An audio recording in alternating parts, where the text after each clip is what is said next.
Donc nous allons commencer par cette première journée qui a été la journée des moustaches. Hein.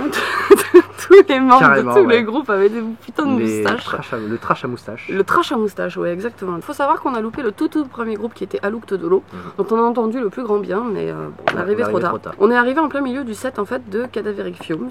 Et d'un autre groupe qui était censé être Nocturnal Depression. Mais quand on est arrivé, c'était ni nocturne ni dépressif, donc on s'est posé des questions et on a eu énormément de mal à trouver le groupe qui les avait remplacés. Ils ont été annulés pour une raison d'ailleurs, on n'a rien eu. On n'a pas noté sur le moment parce qu'on se disait qu'on retrouverait pour le live report et tout ça. Et impossible de retrouver l'information sur la page Facebook, le site officiel, n'importe quoi du Motocultor. Donc c'était bien ce groupe. Mais... On espère savoir d'ici à ce que la vidéo soit sortie. On vous mettra un petit truc, j'imagine. Ouais.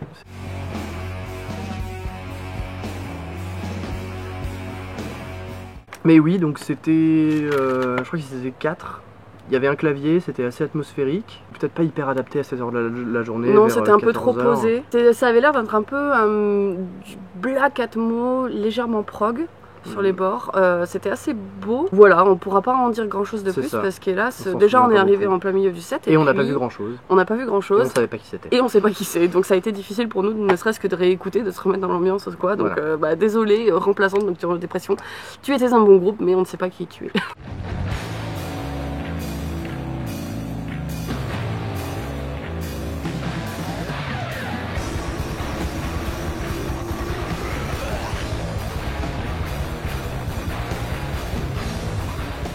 Et ensuite pour Cadaveric Fumes, alors moi j'ai écouté que les 2 dernières chansons, j'avais trouvé ça un peu brouillon et franchement j'étais pas ressortie avec une impression positive, mais toi t'avais un petit peu plus apprécié quand même. Cadaveric Fumes, groupe français, on va dire premier représentant du genre death metal du festival, qui a été donc plutôt bien représenté, avec un death très axé old school. Si je me souviens bien, il y avait quelques samples avec des claviers ou des trucs comme ça. Ouais, des trucs un petit peu, comment on pourrait dire, spatiaux. Ouais, très dans une ambiance très spatiale, très particulière. Avec des guitares quand même bien crades, typées un peu death suédois années 90, ça sentait bien le mort. L'huile de vidange. Globalement, une bonne prestation quand même, le groupe s'est bien donné. Je vous conseille franchement l'écoute de leur EP parce que ça a été très bien fait. Ouais, ça a été l'EP est très bien fait. Alors ne vous fiez pas à l'artwork qui est dégueulasse. Mais écoutez l'EP parce que c'est franchement sympa. Voilà, moi j'ai pas été hyper convaincue par leur presta live, mais c'est un tout jeune groupe. C'est un peu une immaturité aussi, un manque de représentation sur scène qui a fait que moi j'ai été mitigée par leur prestation, mais avec un petit peu plus d'expérience, c'est vraiment un groupe à mon avis qui a de quoi offrir quoi.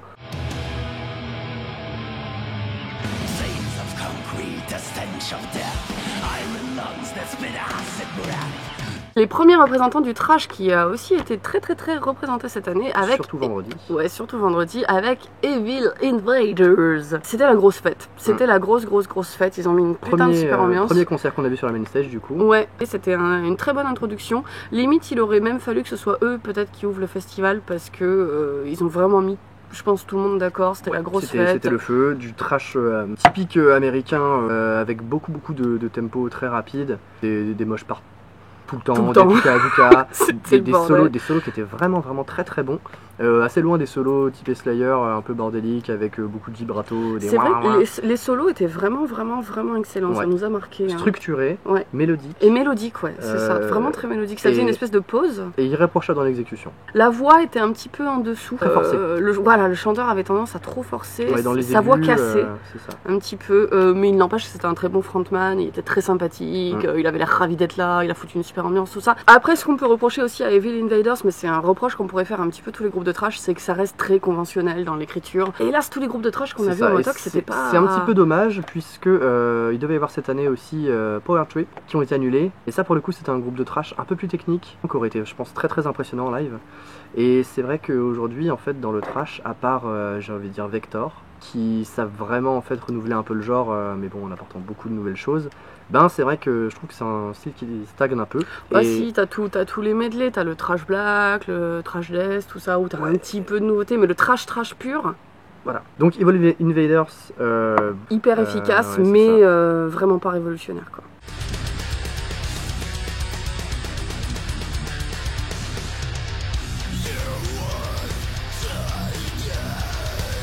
Ensuite, Deserted Fear, c'est un groupe qu'on était assez curieux de voir, notamment leurs clips que je vous invite à voir, qui sont n'importe très drôle. C'est n'importe quoi. Et c'est assez marrant parce que ils ont une esthétique très où on s'en fout, on fait la fête, etc. Leur musique est finalement assez mélodique. Ouais, c'est ça, du Black Death avec quelques petites envolées mélodiques. Beaucoup de trash aussi. Des jolis leads. Ça pourrait même se la péter un peu sérieux, épique, je ne sais quoi, et pas du tout. Ils sont dans un aspect, on fait trop la fête, etc. En tout cas, c'est un groupe qui était vraiment ravis d'être sur scène. Ils étaient à fond dans la communication avec le public, ils se sont donnés à fond, ils ont mis une super ambiance. Les titres sont efficaces, mais encore une fois, c'est peut-être pas le truc le plus original qu'on aura entendu cette année. En fait. Bah, je sais pas, parce que comme ça mêle pas mal d'influences entre le black, le mélo, le trash, le death, je trouve que finalement les compositions sont un peu originales, sortent un petit peu du lot. Bah justement, moi je trouve qu'à force d'essayer de faire un peu tous les trucs en même temps, le groupe finit par se perdre. À défaut de faire un truc vraiment bien, il fait plusieurs trucs assez bien.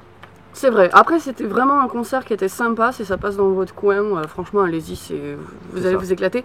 Est-ce que c'était hyper marquant? Est-ce que c'était notre grosse découverte? Non, franchement pas. Après, c'est un groupe à suivre quand même. Leurs compos sont cool. Je pense que c'est le genre de truc qu'on réécoutera de temps en temps, mais c'est pas notre coup de cœur absolu, quoi.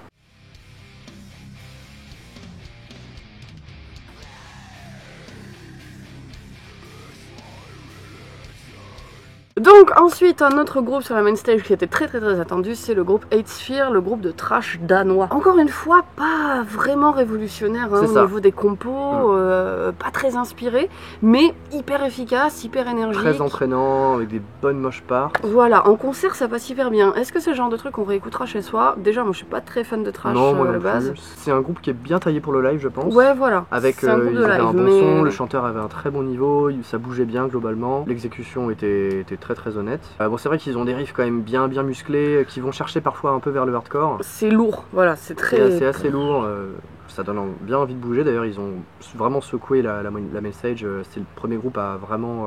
Oh, Evil Invaders ça avait bien, mais bon. Mais ils ont bien repris le flambeau. Pour nous, c'était quand même vraiment répétitif au niveau des compos. Ça, je me rappelle, tous les morceaux étaient structurés de la même manière. Leur gamme mélodique était toujours dans le même ton aussi. Mais les mecs avaient vraiment l'air hyper contents d'être là. Ils arrêtaient pas de dire c'est un putain d'honneur de jouer au motoc. Et le public a été assez réceptif. Oui. Donc au final, une bonne expérience de deux côtés.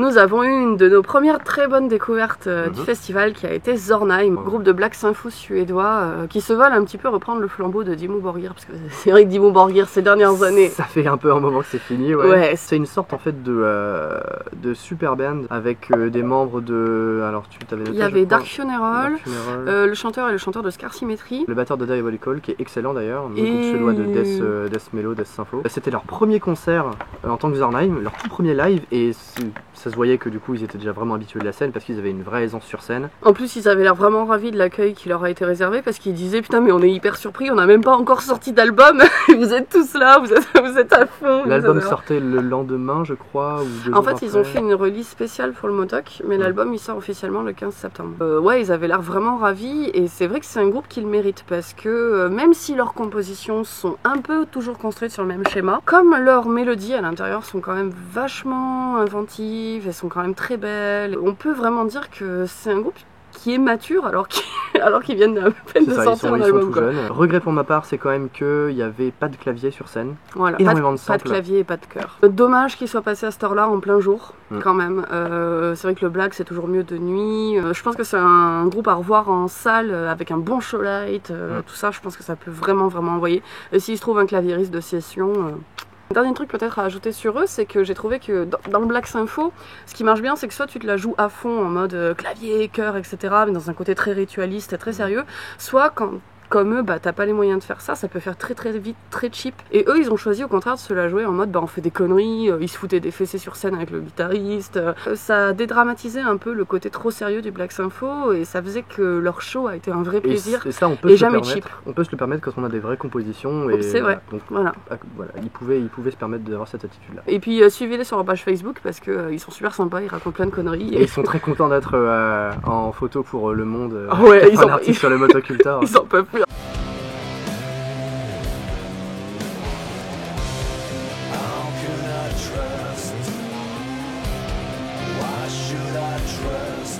En même temps, il y avait 7 Weeks. Comment je n'ai pas vu? Alors, moi, j'avais bien envie de les voir parce que je connaissais pas du tout. J'ai découvert justement avec la programmation. Et j'aimais vraiment bien, c'est une sorte de rock progressif avec des belles nappes de clavier. Et c'était vraiment chouette, un petit côté, un peu Mastodon, le côté vraiment génial en moins. Une belle approche de la musique, assez originale en fait. Et en plus c'est un groupe français. Je me suis dépêché d'aller les voir et je suis quand même un petit peu déçu parce que ça bougeait pas du tout. Les mecs arrivent, ils jouent, ça joue bien, le son était bien, il y avait bien un clavier sur scène, très peu de samples, si ce n'est pas du tout en fait, à part peut-être pour quelques intros ou les trucs comme ça. Mais c'était très statique sur scène, que ce soit le bassiste, le guitariste, bon le claviériste on va pas trop lui en vouloir, voilà. Mais ça bougeait pas, c'était très scolaire, ils jouaient leur musique, évidemment ils communiquaient un peu avec le public, ils étaient contents d'être là, ça se voyait et tout, mais c'était trop timide encore. Je sais pas si c'est parce qu'ils étaient impressionnés par le Motocultor, c'est quand même une grande scène, il y avait pas mal de monde, je connais pas vraiment la renommée du groupe, est-ce qu'ils sont vraiment connus ou pas. Je vois-t-il que là ils avaient l'air vraiment trop dans leur coin, trop dans leur musique, surtout par rapport à ce qu'on a pu voir plus tard dans le festival. Ça s'est ressenti, mais c'était quand même une bonne expérience, et musicalement ça tenait très bien la route.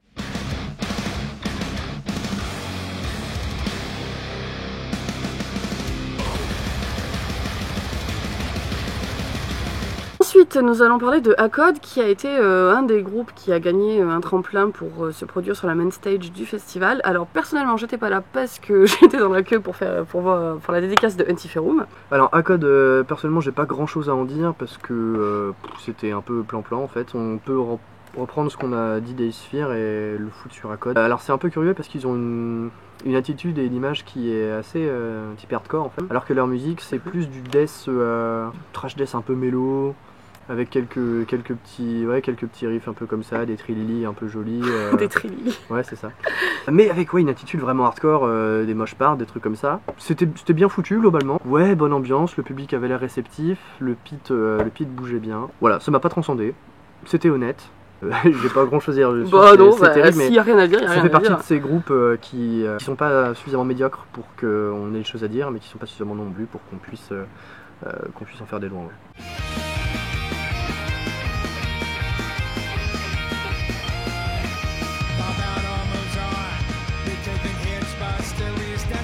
Et Real Mackenzie, c'est du punk folk avec de la cornemuse qui est vraiment très sympa, très marrant, très festif. Mais c'est vrai que t'écoutes 4 chansons, t'as tout écouté quoi. C'est ça. On en a déjà eu des trucs comme ça. Peut-être pas aussi bien dans le sens où, enfin je sais pas, là déjà le son était excellent. Ouais.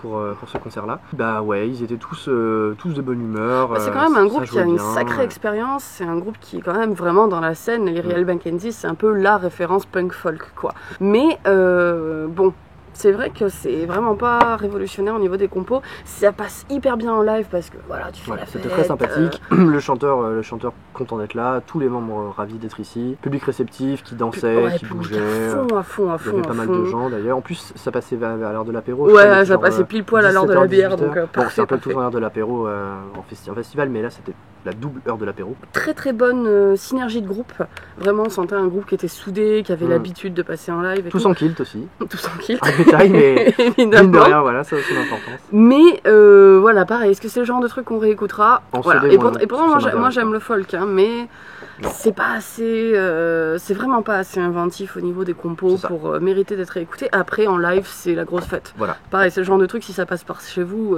tu peux y aller à fond, 100%, tu sais que tu vas t'éclater, tu vas passer un très bon moment. J'avais lu sexuellement là, mais en fait c'est pas ça du tout. Sexuellement sur la cornemuse, ce serait bizarre quand même.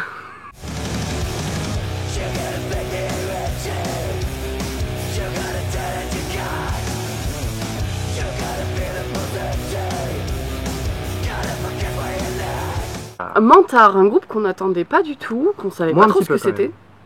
Moi j'attendais un poil. Déjà ce qui est très surprenant c'est qu'ils sont que deux. Et ils étaient dans une disposition en plus assez originale, c'est-à-dire que c'était le chanteur-guitariste et la batterie qui étaient en face et pas l'un derrière l'autre. En fait il y avait le groupe et le public un petit peu inclus en même temps. Ouais, et ça déjà c'était assez intéressant. Et ils se profitaient aussi de cette mise en scène pour essayer de mimer des sortes de combats au bout d'un moment. Ouais, comme si c'était un dialogue entre eux, un combat par moment, mais il y avait vraiment un truc dans cette dualité qui fonctionnait très bien. Parlant de leur musique, c'est du stoner doom on va dire. Ouais. C'est très lourd, très épais. Quelque chose d'assez intéressant c'est que le guitariste en fait, si j'ai bien compris, il était branché à 2 amplis de guitare en même temps et un ampli basse. Donc le son. Donc c'est à dire que son son était immense, massif. Mais j'avais parlé tout à l'heure de la scène où il y avait beaucoup de basses, et là c'était une débauche de basses, ça remuait le ventre. Mais pour le coup, ça les servait vraiment parce Ouais. que ça faisait une ambiance, mais particulière, Ouais, c'était très lourde. pesant. T'avais l'impression d'avoir le poids du monde sur tes épaules un peu, et moi je suis pas fan de Noom, mais alors là, Et avec quand même pas mal de groove, un chant écorché, très désespéré. ouais c'est ça, mais qui était très bien foutu. J'ai trouvé aussi un peu de répétition. Non, peu de répétition. Et un concert malgré tout très homogène. Ce qui était très marrant, c'est qu'il y avait une très grande différence entre leur attitude et la musique qu'ils jouent. Parce que la musique qu'ils jouent, c'est une musique un peu intello. Et puis leur attitude était, ils balançaient des vannes tout Ouais, le temps. c'est ça, entre les concerts ils se raccordaient. Ah, vous avez des t-shirts Mantard, vous avez de la chance, vous avez pas de chance, ils sont moches. On a vu des groupes qui étaient vachement plus prétentieux, avec beaucoup moins que ça durant le Motoc. Et ouais, Mantard, ça a été quand même une sacrée. C'est plus une expérience qu'un concert, je trouve, parce qu'il fallait vraiment le vivre. Il y avait cet effet physique des basses là. Finalement, j'arriverais même pas à me rappeler vraiment de leur compo Ouais, en c'est soi, ça. mais c'était plus La l'expérience qu'il y avait. sensation, quoi, Ouais, voilà. le tout. She is knocking at your door, don't have to run no more. This day I knew was coming. Ensuite, nous nous sommes posés pour manger tranquillement devant Blue Spills, qui était un petit peu inattendu au milieu de l'affiche du Motoc, mais qui était très attendu par les métalleux. C'est un groupe de stoner, Du blues hard rock, hein. ouais, blues rock. Il n'y a pas grand chose à dire, parce qu'en fait, c'était un show qui était parfait en fait. Ouais, En soi, tu sens que les mecs ils sont rodés. C'est un groupe qui tourne énormément depuis quelques années. Ouais. Qui ont signé chez Nuclear Blast, et évidemment ça...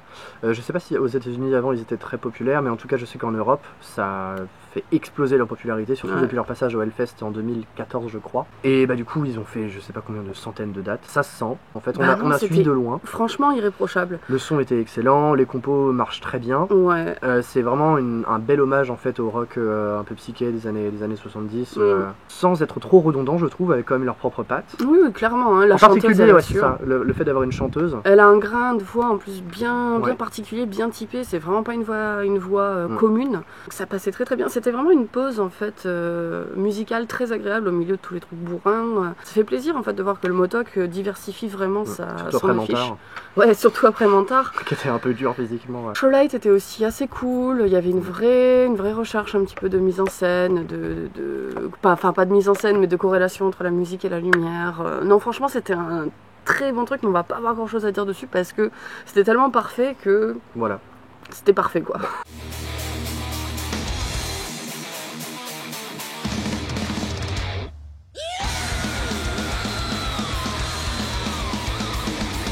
Ensuite, le fameux groupe qui a été échangé avec les Real Mackenzies, Dustbolt, qui était encore une fois du trash. Et oui. Je dois dire qu'après les solos d'Evil Invaders, Ouais, ça passait pas hyper bien. C'était trop quelconque, il n'y avait pas des solos marquants, il n'y avait pas des compositions marquantes, c'était pas... Alors encore une fois, groupe hyper à l'aise sur scène, très content d'être là, ils ont fait remuer le public, ils bougeaient beaucoup et tout. En live ça passait très bien, mais encore une fois ce putain de classicisme quoi. Le chant était quand même mieux que sur Evil Invaders, il faut le dire, le chanteur était pas mal, mais... Pas de déception pour autant, mais cette année on a eu, surtout passé après Evil Invaders qui ont très bien fait le taf, trop peu d'originalité. Mais c'est hyper triste parce qu'en fait ces groupes de trash, je pense qu'ils y mettent du cœur, du temps, de l'esprit, tout ce que tu veux, mais hélas il n'y a pas grand chose à en dire parce que c'est vraiment pas très inventif quoi, c'est pas très inspiré, c'est pas... Ne t'en pas plus dessus. Voilà.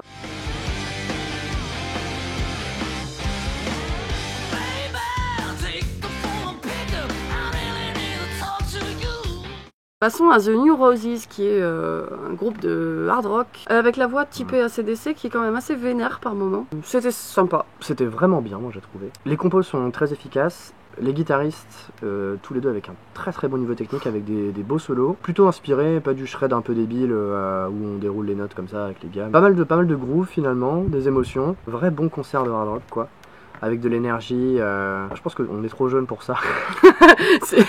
Le public devant était majoritairement plus dans les 40 ans, un truc comme ça. Et de manière générale, j'ai trouvé qu'au Motoc cette année, le public était plus vieux, mais c'est vrai que les groupes leur étaient aussi plus adressés, quoi. C'était des groupes très typés. New Roses, voilà, très bonne surprise pour moi. Qu'on réécoute d'ailleurs. Ouais. Il n'y a pas beaucoup de groupes d'année en année sur le Motocultor qu'on réécoute par la suite, mais The New Roses en fait partie. Quelques bonnes surprises. Et ça passe vraiment bien. Ouais. Voilà. Ça passe vraiment très bien. Avec aussi de belles lumières et un son excellent.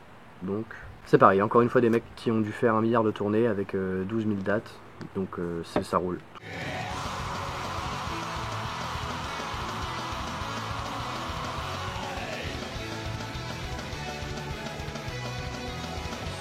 Ensuite, passons à un groupe qu'on attendait beaucoup, qui était Ensiferum. Alors Ensiferum, moi je les avais vus il y a 3 ans en plein air de rock de Jarny. Ensiferum, j'en gardais un souvenir exalté parce que je les avais vus avec une setlist parfaite, je les avais vus sous les étoiles. C'était un moment magique et j'avais envie de retrouver cette magie. Ça n'a pas été le cas. Moi c'était la première fois que je les voyais, Ensiferum. Setlist Nul. catastrophique. À chier.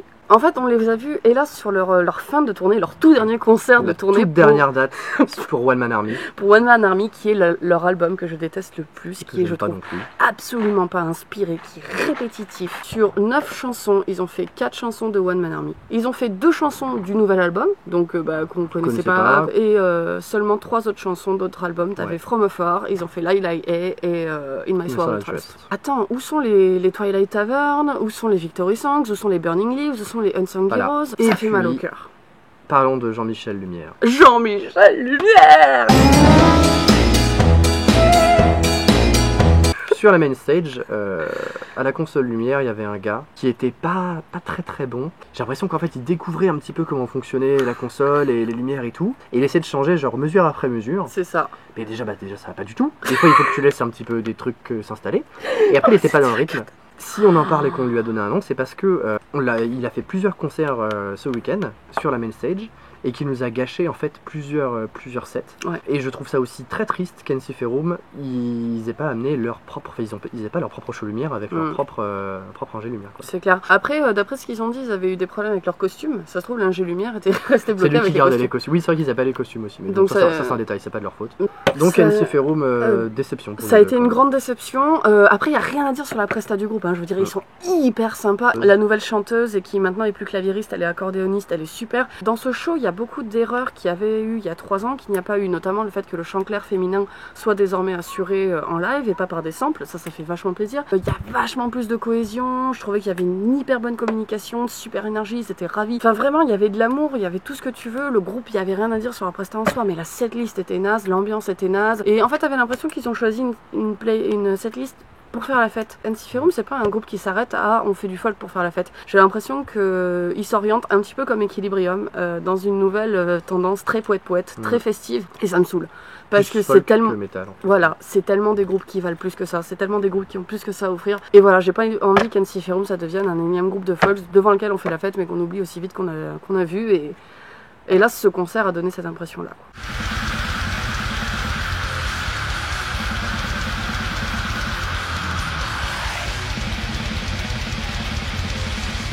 Ensuite, pendant que j'étais devant Candlemas, dont je vais vous parler dans un petit moment, Antoine était devant Benighted. Benighted, groupe que j'aime beaucoup, en particulier depuis leur dernier album qui est sorti cette année au mois de février, je crois, Necrobreed, un des meilleurs albums entendus sur la scène française en termes de brutal death. Je les avais déjà vus au mois de février justement, et je voulais les revoir parce que c'est un groupe qui est parfait. Ça n'a pas raté. C'était le méga bordel dans le pit. Ils se sont pas arrêtés. Julien Truchant, le chanteur, qui est un frontman super, toujours à remercier la foule, à pousser les gens à bouger. Une setlist, du coup, forcément axée autour du nouvel album. Avec un retour de Kevin Follet d'ailleurs à la batterie, qui revient dans le groupe, puisque Romain Goulon, qui était là pour l'enregistrement, qui était le batteur officiel du coup de Benighted, avait des soucis de santé. Mais Kevin Follet a très bien fait le taf, hein, c'est aussi un excellent batteur. Donc aussi, quelques morceaux old school, dont Slut de Icon qui fait toujours qui me casse la nuque à chaque fois. Je peux pas m'empêcher de j'aime pas trop faire le moche, les trucs comme ça et tout, mais ça j'avais la casquette à l'envers et le short quoi. Puis fin de show avec un autre morceau que j'adore aussi, Experience Your Flesh de l'album précédent, Carnivore Sublime, et c'est toujours fantastique. Donc voilà, 50 minutes je crois ou 1 heure de show. Si vous avez jamais vu Benighted en Val, il faut absolument les voir parce que c'est un des meilleurs groupes de la scène française à voir sur scène, tout simplement.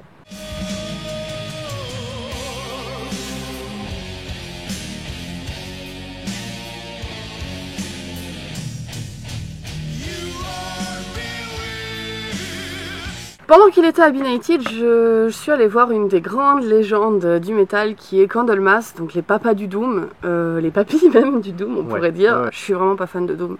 Ça m'a mis une claque énorme. Vraiment, j'en suis ressortie, il y avait tout, il y avait l'émotion, la mélancolie, la lourdeur, l'aspect technique, tout, c'était un concert impressionnant. La seule chanson de Candlemas que je connais, c'est Bewitched, à cause de leur clip très très moche et très risible. En live, c'est incroyable. Le chanteur a une voix absolument magnifique, c'est quasiment de l'opéra. Le public était vraiment un public de connaisseurs, ils étaient à fond, ils reprenaient tous les refrains en chœur. Et j'avoue qu'au début, quand j'ai vu qu'il y avait assez peu de monde pour les voir, ça me faisait un peu mal au cœur, d'autant plus que je pense que c'est un groupe qui aurait mérité la main stage. Candlemas, franchement. Oui, et non, franchement, ils ont quand même eu un excellent accueil, un excellent retour du public. Ils ont eu le public qu'ils méritaient parce que énorme, incroyable. On sent de toute façon les années de rodage, les années de set, les années de live, mais au-delà de ça, il y avait vraiment la puissance des compositions qui sont magiques, quoi. Le show light, pour le coup, fonctionnait vraiment très bien, il était parfait. J'aurais peut-être bien aimé qu'il y ait des éléments de mise en scène. Ça apporte toujours un truc, surtout sur les groupes à ambiance comme ça, qu'il y ait des petits décors, des petits effets. Et là, juste être soutenu par le show light, qui était bon. Je sais pas, je m'attendais un petit peu plus peut-être parce que aussi ils ont une esthétique dans leurs clips et dans leurs artworks et tout, ils ont une esthétique un petit peu particulière qu'ils aiment bien développer. J'aurais peut-être bien aimé retrouver cet aspect de leur esthétique sur scène, mais sinon franchement c'est peut-être le seul point noir, mais pour moi ça a été la grosse claque de vendredi et un de mes meilleurs souvenirs du Motox. Impressionnant.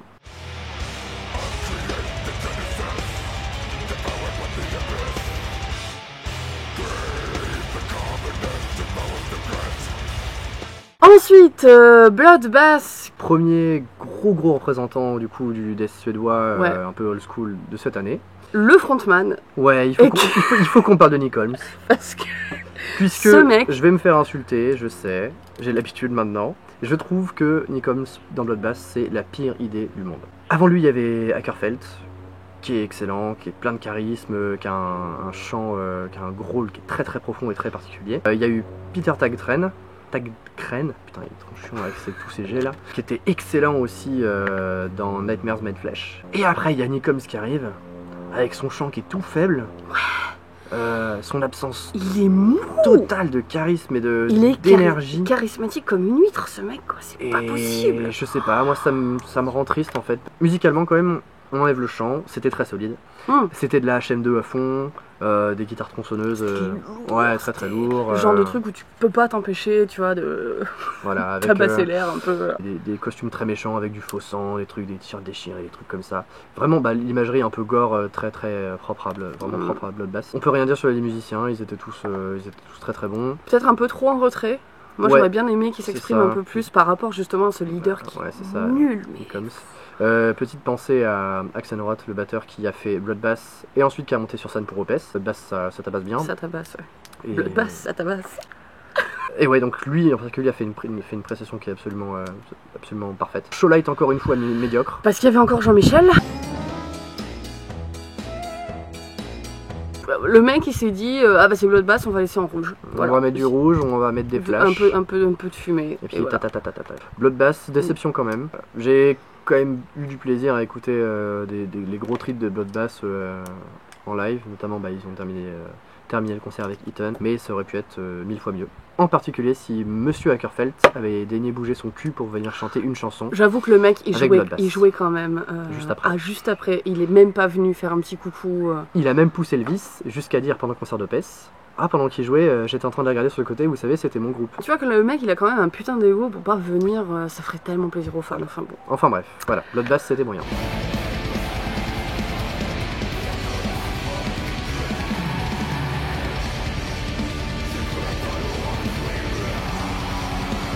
Pendant que je regardais Atari Teenage Riot, monsieur regardait The Great Old Ones qu'on a vu en live en salle il y a 3 ou 4 mois. C'est l'occasion aussi que moi je disais un petit mot sur The Great Old Ones parce que j'avais pas fait de live report à l'époque. C'est pas un groupe dont je suis hyper fan, mais c'est un des rares groupes que j'ai vu en live qui te raconte une histoire dans laquelle tu es transporté dans un univers. Ça casse la gueule pour ça, The Great Old Ones. C'est impressionnant. Déjà, je suis très content d'avoir vu qu'ils jouaient aussi tard, puisqu'ils ont joué à minuit, alors que ils ont quand même que 3 albums.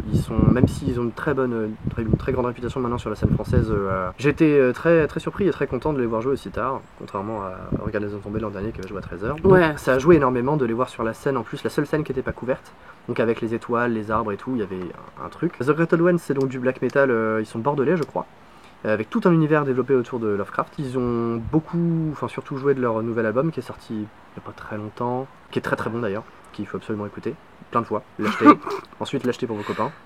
et l'acheter ensuite pour les gens qui l'ont déjà, achetez-le. Super ambiance, groupe très au point techniquement.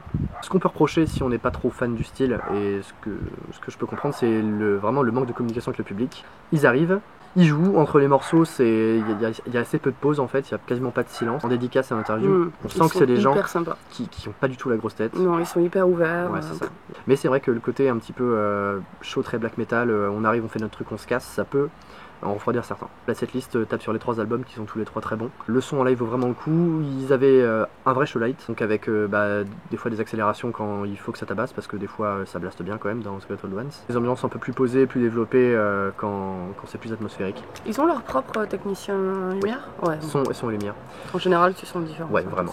Assez peu de scénographie au final, juste une petite sculpture de la tête de Cthulhu en avant-scène. Mais ça marche tellement bien. Ouais, quand ils mettent de la lumière en plus, derrière il les l'éclaire et ça fait des ombres, c'est très très beau. Et un backdrop avec la tronche de Lovecraft, c'est très bien, c'est tout très bien. 3 guitares, 2 chants, basse, batterie. C'est fantastique.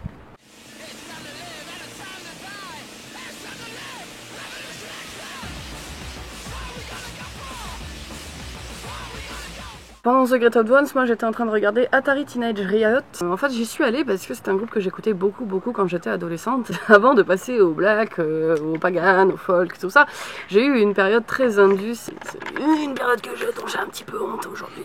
Atari Teenage Riot, c'était quand même un groupe que j'étais très curieuse de voir parce que je me rappelais que ça tabassait à mort, que c'était hyper violent et tout. Il faut bien dire que par rapport à ce que j'écoute aujourd'hui, ça fait pas le figure. Je me rappelais aussi que le chant était quand même vachement plus crié et finalement le chant est toujours au même niveau. C'est du chant parlé, du chant scandé, très punk en fait dans l'inspiration, mais qui est lourdingue à la fin, qui est redondant. Je me rappelais pas que ça manquait autant de diversité en fait à Atari Teenage Riot. Le public s'y est pas trompé parce que franchement ça a pas beaucoup bougé. Il y a 2 ans, Little Big ça avait créé la grosse surprise, ça avait été une immense claque et Atari Teenage Riot ça a clairement pas eu le même impact. En plus ils ont fait tous leurs pamphlets Antifa, etc. qui étaient très bienvenus, il n'y a pas de problème là-dessus, mais ils en ont fait des caisses, Ils arrêtaient pas de répéter putain on est Atari Teenage Riot, bougez-vous le cul, etc. Ils se la pétaient un peu. Non, ici t'es pas en terrain conquis, tu te la joues un petit peu modeste et t'essaies de faire bouger le public en ne scandant pas ton nom et en essayant pas de foutre ton ego en avant. Et finalement, je me suis même cassée avant la fin du set parce que j'ai pas pris autant de plaisir que ce à quoi je m'attendais. Ils ont joué beaucoup de nouvelles compos,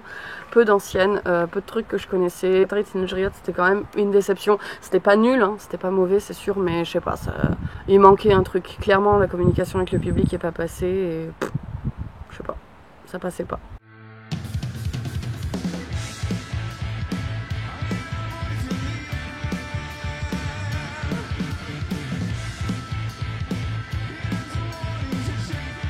Et pour terminer cette première journée du Motoculture 2017, c'était Opeth sur la main stage, que tu n'as pas vu. Non, je suis allée dormir, comme une grosse faible. Parce qu'Opeth ça la gonfle en plus, donc voilà. Je suis un gros fan d'Opeth, enfin un gros fan.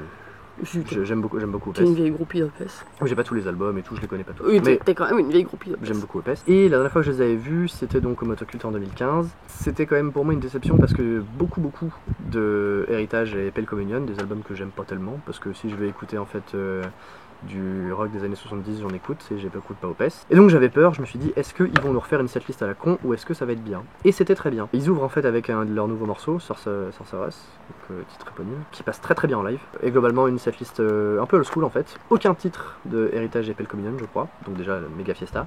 Des morceaux comme évidemment Deliverance, donc celui-là trop long quand même, 13-14 minutes sur un set de 1 heure. Putain, ça fait ouais. Je veux dire à la place t'en fais 2 quoi, Ouais, t'as le ouais. temps de faire 2 compos, c'est un peu dommage. Et au passé c'était excellent. Le son était parfait, la lumière était excellente, Ackerfeld seul les pétait un petit peu comme d'habitude, mais avec toujours pas mal d'autodérision et un charisme éblouissant. Il devrait donner des cours à... ouais non mais c'est fou en fait. Un truc aussi qui se passe toujours avec Opeth, je sais pas pourquoi, je sais pas ce qu'ils ont toujours des problèmes de guitare. Surtout les problèmes, les parties en guitare acoustique, toujours, je sais pas pourquoi. Donc je sais pas si c'est un genre de running gag ou quoi, mais ils ont pas l'air de trop s'amuser. Ça serait peut-être bien de faire quelque chose les mecs. D'acheter des nouveaux câbles. Ouais, j'en sais rien, donc Opeth aucun sample, tous les chants clairs, toutes les parties en acoustique, des musiciens parfaits, techniquement, voilà, c'était très bien. Et du coup j'ai très envie de la voir.